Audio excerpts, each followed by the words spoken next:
we humans have been creating art for as long as we've been walking the earth, but Yeah. what if our appreciation for beauty isn't as unique as we think? Hmm, interesting. What if, like, a pigeon could be an art critic? Now that's a question that's puzzled scientists and philosophers for years. Yeah. And today we're going to dig into some research that might just change how you think about the brains of our fine-feathered friends. Okay, so we're diving into a 2008 research paper. Okay. It's titled Sensibility in Pigeons, Do Pigeons See Beauty? The lead researcher, Shigeru Watanabe, Okay. really wanted to see if pigeons could tell the difference between what we humans consider good and bad art. And it's important to note they didn't just throw any old pictures at these birds. They used paintings from elementary school students already categorized as good or bad by an art teacher and a group of adults. Oh, wow. So you've got these masterpieces, right? Like watercolors, pastels, maybe a few crayon masterpieces in the mix. Yeah. The question was, could the researchers train pigeons to tell the difference? Just like an art critic strolling through a gallery. Exactly. The pigeons were put in a controlled environment and shown these paintings. If they pecked at a good painting, they got a reward. Uh-huh. Peck at a bad painting, no reward. Classic condition. Yeah. But applied to something we think of as deeply human art appreciation. Okay, so the pigeons are pecking away. Yeah. But here's where it gets interesting. Yeah.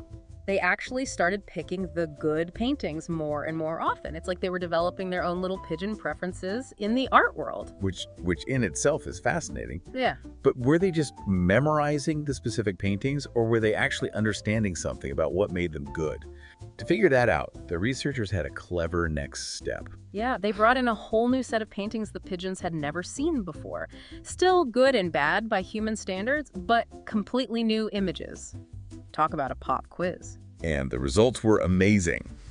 The pigeons were just as accurate with these new paintings. They were able to take what they'd learned and apply it to art they'd never encountered before. So it wasn't just rote memorization. It seems like they were actually picking up on some kind of underlying pattern or principle that we humans recognize as good art. But the researchers didn't stop there, did they? Not at all. They wanted to understand what visual cues the pigeons were using to make their judgments. So they started changing things up.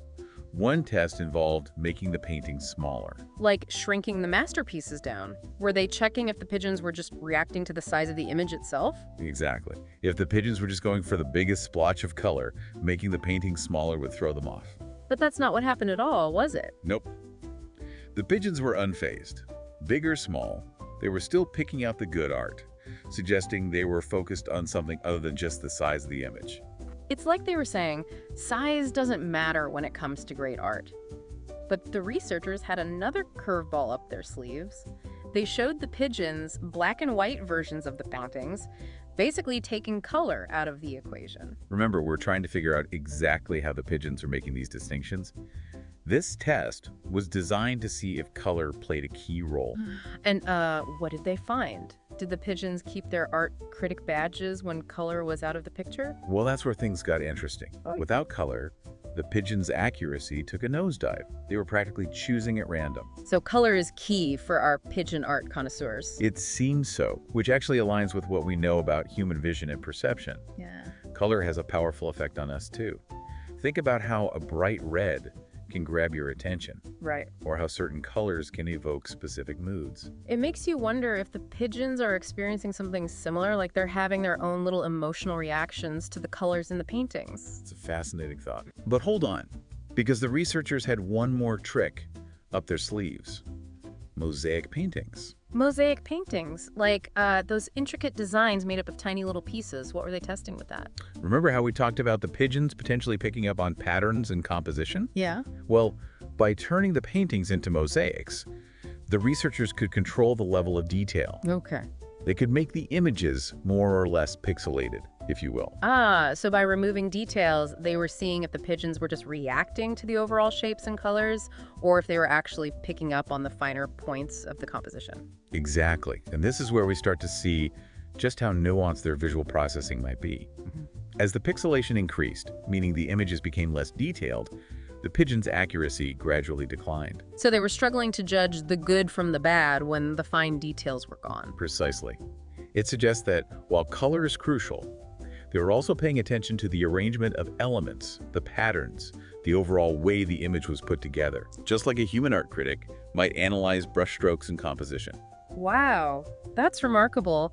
Okay, so we've got pigeons judging good versus bad art. They're using color, they're paying attention to composition, but the researchers didn't stop there, did they?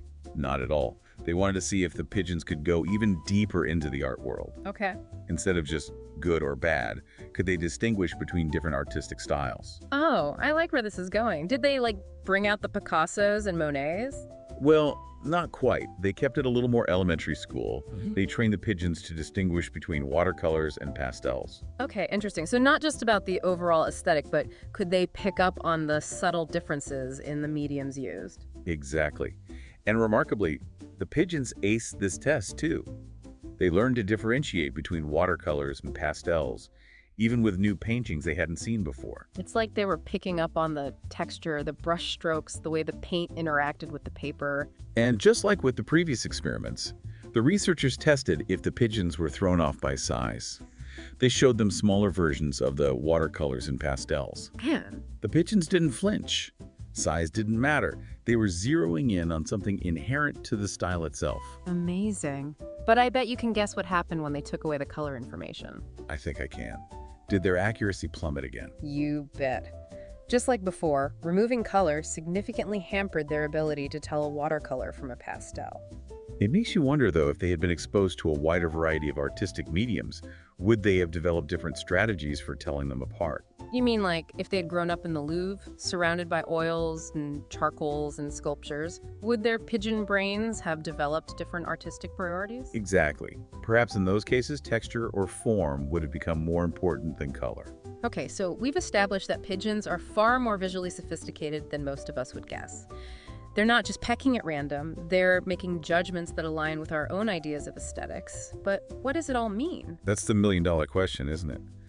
This research really challenges our assumptions about animal cognition and raises profound questions about the very nature of beauty itself. If pigeons with their relatively small brains can demonstrate this sensitivity to what we consider good art, what does that tell us about our own perception of beauty? Is it as unique as we think it is? Yeah, it really makes you wonder. Yeah. It certainly calls into question this idea that art appreciation is solely a human domain.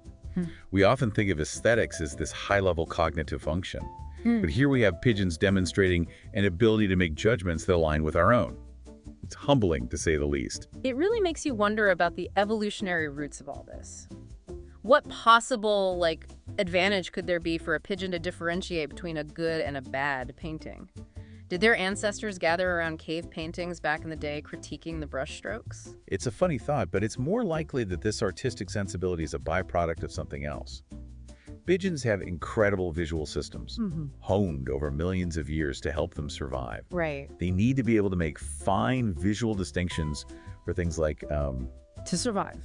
finding food, navigating their environment, and even choosing a mate.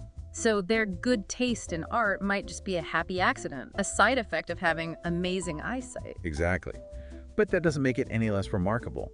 And it begs the question, if pigeons can do this, what about other animals? Where do we draw the line between simple visual discrimination and true aesthetic appreciation? It's mind-boggling when you really think about it. And, it's interesting because even we humans struggle to articulate exactly what makes art good. I mean, we can talk about things like technique, composition, emotional impact. Right. But there's always going to be an element of subjectivity to it. Absolutely. We might say something is pleasing to the eye or that it speaks to us, but pinning down the exact reasons can be difficult, even for seasoned art critics. So we have these pigeons demonstrating a sensitivity to something we humans find difficult to even put into words. It's like they're tapping into some fundamental principle of aesthetics that we're only just beginning to understand.